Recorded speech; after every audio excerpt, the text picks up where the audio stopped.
प्रिय विद्यार्थियों, online classes में आपका पुनः स्वागत है। राजनीति विज्ञान बीए प्रथम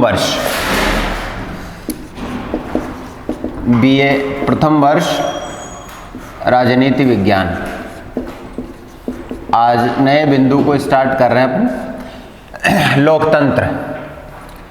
लोकतंत्र कहने में और सुनने में बहुत ही साधारण सा लगने वाला शब्द लोकतंत्र वर्तमान शताब्दी और पिछली शताब्दी की एक वैश्विक शासन प्रणाली का रोल मॉडल इसे कहा गया है। लोकतंत्र शासन की एक प्रणाली। जहाँ तक हम लोकतंत्र की चर्चा करते हैं, शासन को लेकर के, शासन के प्रकार को लेकर के या शासन के तरीकों को लेकर के लोकतंत्र को देखा जाता है या लोकतंत्र का अर्थ इसी से लिया जाता है। लेकिन वास्तव में लोकतंत्र की राजनीति विज्ञान की जो अवधारणा है या वास्तविक लोकतंत्र की जो अवधारणा या यूँ कहें कि जो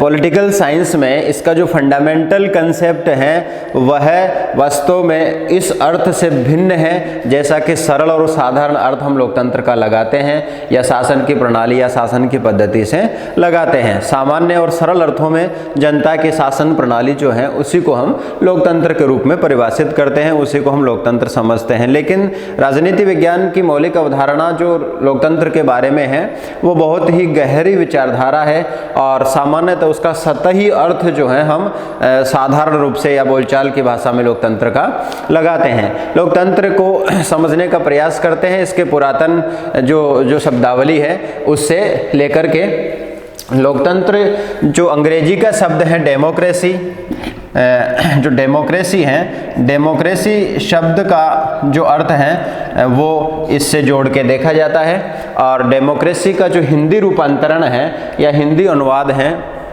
वो लोकतंत्र कहलाता है या साधारणतया उसको हम प्रजातंत्र या जनतंत्र के रूप में भी कहते हैं। प्रजातंत्र या जनतंत्र। जन का मतलब भी जनता है, प्रजा का मतलब भी जनता है, लोक का मतलब भी जनता है और तंत्र का मतलब रूलिंग है। तो लोकतंत्र, प्रजातंत्र या जनतंत्र समानार्थी शब्दों के रूप में जो है इसके पर्यायवाची शब्दों के रूप में हम प्रयोग में लाते हैं, इनमें कोई भिन्नता नहीं है। अंग्रेजी शब्द डेमोक्रेसी जो है वो ग्रीक भाषा के दो शब्दों डेमोस, ये ग्रीक भाषा के दो शब्द हैं डेमो और ग्रेसिया। जो ग्रेसिया शब्द हैं वो वास्तव में इससे पृथक जो क्रेटिया शब्द है उससे बना है। डेमो प्लस क्रेटिया, ये दो ग्रीक शब्दों से मिलकर के बना है और इनके अर्थ जो हैं वो भी भिन्न रूप में लिए गए हैं। डेमोस का जो मूल अर्थ है वह है भीड़। डेमोस का जो मूल अर्थ है वह है भीड़। इस भीड़ का अर्थ जो वर्तमान में लिया जा रहा है, इस भीड़ का वर्तमान जो अर्थ है वह जनता से लिया जाने लगा है। जनता से अर्थ लिया गया या जनता से इसका भीड़ शब्द का, डेमोस शब्द का जो है वो अर्थ लिया गया। और जो क्रेटिया है उसका अर्थ है शक्ति।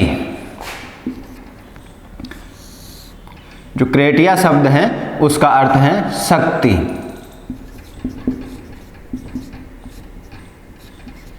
अर्थात जनता की शक्ति। जनता की शक्ति, ये इनका सामूहिक अर्थ निकल के सामने आता है। जनता की शक्ति, जनता की शक्ति। जो भीड़ का अर्थ मूल रूप से जो डेमोस से भीड़ का अर्थ लिया गया और जो क्रेटिया है वो शक्ति। इस प्रकार शब्दार्थ की दृष्टि से जो डेमोक्रेसी है वो हो गया डेमोक्रेसी यानी जनता की शक्ति। डेमोक्रेसी हो गया जनता की शक्ति। ये शब्दार्थ की दृष्टि से इसका अर्थ हो गया जनता की शक्ति। जनता की शक्ति अर्थात एक ऐसी प्रणाली जिसमें डेमोक्रेसी का अर्थ है जनता की शक्ति पर आधारित शासन या जनता की शक्ति पर आधारित शासन, जनता की शक्ति पर आधारित शासन का प्रकार, आधारित शासन प्रणाली या शासन का प्रकार ही आपका लोकतंत्र कहलाएगा। तो शब्दार्थ की दृष्टि से जो जनता का शासन है वही लोकतंत्र है, और आधुनिक युग में लोकतांत्रिक जो शासन है उसकी शुरुआत कोई अति प्राचीन नहीं है।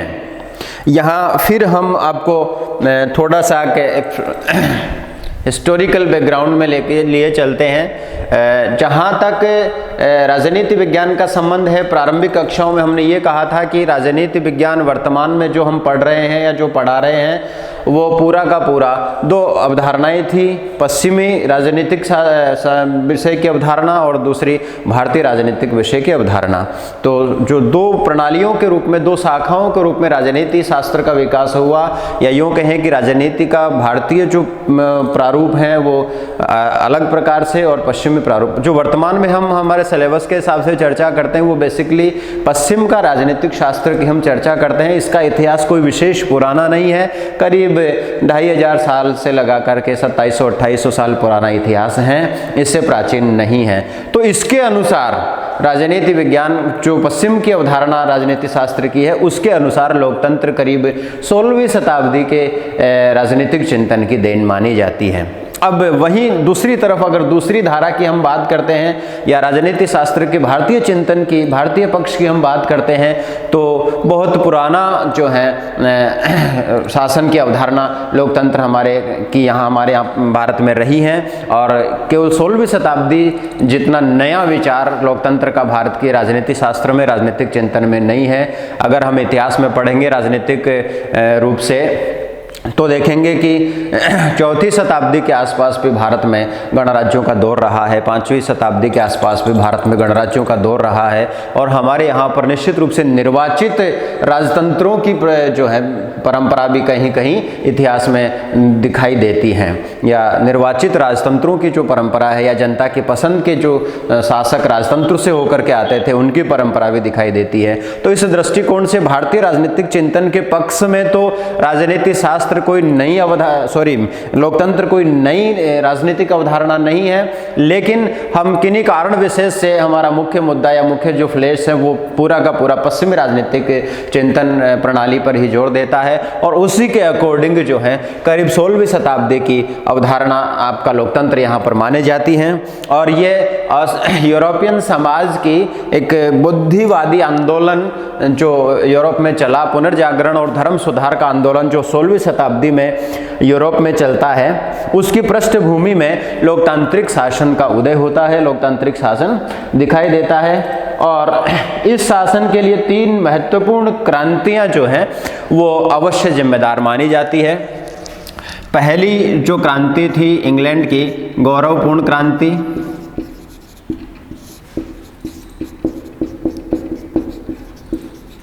इंग्लैंड की गौरवपूर्ण क्रांति, इंग्लैंड की गौरवपूर्ण क्रांति लोकतंत्र के उदय का प्रथम शुरुआत या प्रथम चरण जो है वो माना जाता है। करीब 1688 के आसपास का समय जो है इसमें है।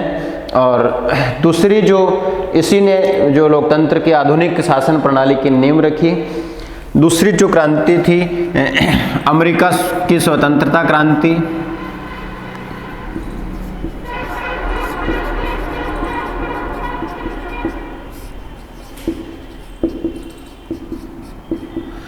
अमेरिकी स्वतंत्रता की क्रांति आधुनिक युग में जो है लोकतांत्रिक विचार के लिए या उसको बल देने वाली विचार क्रांति के रूप में इसको मान्यता प्राप्त है। और तीसरी जो महत्वपूर्ण क्रांति इसमें मानी जाती है वो फ्रांस की राज्य क्रांति।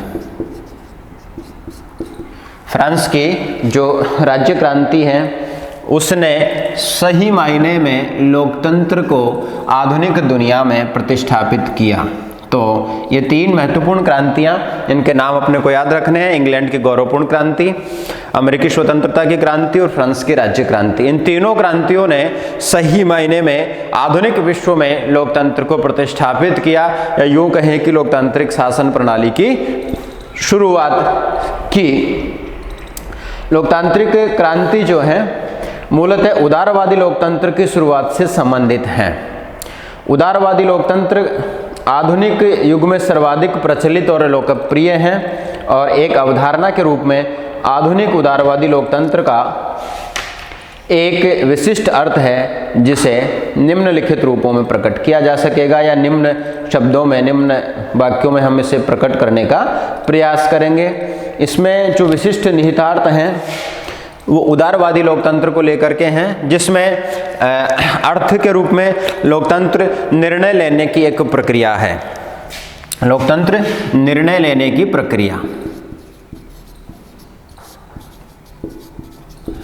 निर्णय लेने की प्रक्रिया है। किस तरीके से निर्णय लिया जाए, डेमोक्रेटिक व्यू से निर्णय लिया जाए या डिक्टेटरशिप व्यू से निर्णय लिया जाए, अधिकांश का मत जान के सर्वसम्मति बनाने का प्रयास किया जाए या अधिकांश के बहुमत को जान के निर्णय लिया जाए। तो निर्णय लेने की एक प्रक्रिया है, एक विधि है, और इसके अलावा निर्णय लेने के सिद्धांतों का समूह है।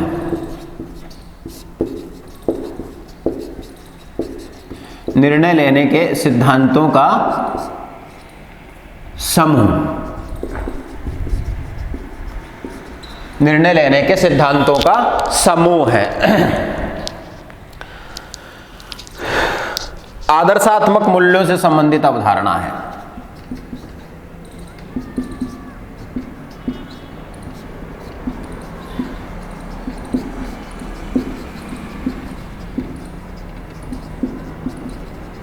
आदर्शात्मक मूल्यों से संबंधित अवधारणा है। तो तीन महत्वपूर्ण बातें लोकतंत्र को समझने के लिए, इसके अर्थ को समझने के लिए। निर्णय लेने की प्रक्रिया है, विधि है, निर्णय लेने के सिद्धांतों का समूह है, या आदर्शात्मक मूल्यों से संबंधित अवधारणा है। तो आदर्शात्मक मूल्यों से संबंधित अवधारणा, निर्णय लेने के सिद्धांतों का समूह और निर्णय लेने की प्रक्रिया या निर्णय लेने की विधि है। तो हमें यहाँ पर ये देखना होगा कि निर्णय किस प्रकार से लिया जाए या निर्णय लेने में कौन कौन से सिद्धांत काम में लाए जाएं, क्योंकि निर्णय बहुत प्रकार से लिए जाते हैं। और शासन का जो महत्वपूर्ण कार्य है, राज्य का जो महत्वपूर्ण कार्य है, वो पूर्व में भी हम चर्चा कर चुके हैं। सबसे बड़ा जो कार्य है वो है पॉलिसी फ्रेम करना। शासन का जो सर्वोच्च जो कैडर होता है उसका मुख्य कार्य राज्य की नीति का निर्धारण करना है। अब नीति निर्धारण करने में कौन कौन से सिद्धांत काम में लिए जाए, ये निर्णय लेने के सिद्धांतों का समूह हो गया। और जहाँ तक आदर्शात्मक अवधारणा, आदर्शात्मक अवधारणा से तात्पर्य मूल्यों से है। लोकतांत्रिक जो मूल्य हैं उनकी स्थापना जो है इसका सबसे बड़ा उद्देश्य है, क्योंकि आधुनिक काल में लोकतंत्र को केवल एक शासन का रूप नहीं माना जाता है, इसीलिए लोकतंत्र के अनेक अर्थ भी लिए जाते हैं। लोकतंत्र के साथ वास्तविक अर्थ को समझने के लिए जरूरी है कि इसके विभिन्न रूप और इससे संबंधित जुड़ी हुई अवधारणाओं की हम चर्चा करें, क्योंकि बहुत सारे विद्वानों के अनुसार, जिसमें पंडित नेहरू का नाम भी मुख्य है, लोकतंत्र केवल एक शासन की प्रणाली नहीं है, लोकतंत्र केवल एक राजनीतिक अवधारणा नहीं है, लोकतंत्र वास्तव में एक जीवन पद्धति है, लोकतंत्र वास्तव में एक जीवन शैली है। और विशेषकर नेहरू जी के अनुसार लोकतंत्र लाइफ स्टाइल है। हम केवल शासन से जोड़ के इसका अर्थ देख लेते हैं, जैसा कि शुरू में हमने कहा था कि केवल और केवल शासन के रूप में देखना, लोकतंत्र के केवल एक पहलू को देखना है, क्योंकि ये जो इसके अर्थ में तीन जो बातें महत्वपूर्ण हैं वो ये बताना चाहती, स्पष्ट कर रही है कि केवल शासन प्रणाली के रूप में ही इसको नहीं लिया जाता। यद्यपि सामान्य अर्थों में हम शासन की प्रणाली के रूप में जोड़ के इसको देखते हैं, लेकिन ये समग्र विचारधारा है, एक गत्यात्मक विचारधारा है, एक डायनामिक कंसेप्ट राजनीति विज्ञान में लोकतंत्र का है। ये एक स्थिर अवधारणा नहीं है, और ये मानव जीवन के विभिन्न पक्षों को आत्मसात करता है। मानव जीवन के विभिन्न पक्षों में इसका समन्वयात्मक स्वरूप दिखाई पड़ता है। मानव जीवन के राजनीतिक पक्ष में भी लोकतंत्र संभव है, तो मानव जीवन के सामाजिक पक्ष में भी लोकतंत्र संभव है, तो मानव जीवन के आर्थिक पक्ष में भी लोकतंत्र संभव है, यहाँ तक धार्मिक और नैतिक पक्षों में भी लोकतंत्र संभव है। तो एक जीवन पद्धति के रूप में आधुनिक विद्वानों ने इसको परिभाषित किया है। तो इसके विशद अर्थों में और इसकी जो सैद्धांतिक जो शब्दावली है उसमें अगर हम देखें तो लोकतंत्र एक जीवन पद्धति के रूप में पाई जाने वाली विचारधारा है। केवल हम शासन के रूप में जब इसको देखते हैं तो इसका अर्थ केवल मानव जीवन के राजनीतिक पहलू से जुड़ के रह जाता है। तो इसको और विस्तार से समझने के लिए इसके विभिन्न रूपों पर हम चर्चा करेंगे। लोकतंत्र के विभिन्न रूप क्या हैं। जहाँ तक परिभाषाओं की हम बात कर रहे थे तो परिभाषाओं में सबसे सरल परिभाषा जो लोकतंत्र की गई है वो लिंकन की परिभाषा, संभवतः आप लोग पहले भी इसको जानते होंगे, जनता का, जनता के लिए और जनता द्वारा चुनी हुई शासन प्रणाली। तो जनता ही इसको बनाती है, जनता ही इसको संचालित करती है और जनता के लिए ही जो है इसको स्वीकार किया जाता है। और यदि हम लोकतंत्र के वास्तविक अर्थ को समझना चाहते हैं तो हमें आवश्यक है कि उसे खंड खंड करके न देखा जाए, अपितु उसे एक विस्तृत अवधारणा के रूप में देखा जाए। लोकतंत्र शासन का या राज्य का या समाज का एक रूप हो सकता है अथवा इन तीनों का संयोग भी हो सकता है। बोर्गिस महोदय लिखते हैं कि राजनीतिक जीवन को सामाजिक और आर्थिक जीवन से अलग करना उतना ही अव्यवहारिक है जितना कि कम से कम इस धरती पर आत्मा और शरीर को एक दूसरे से अलग करना है।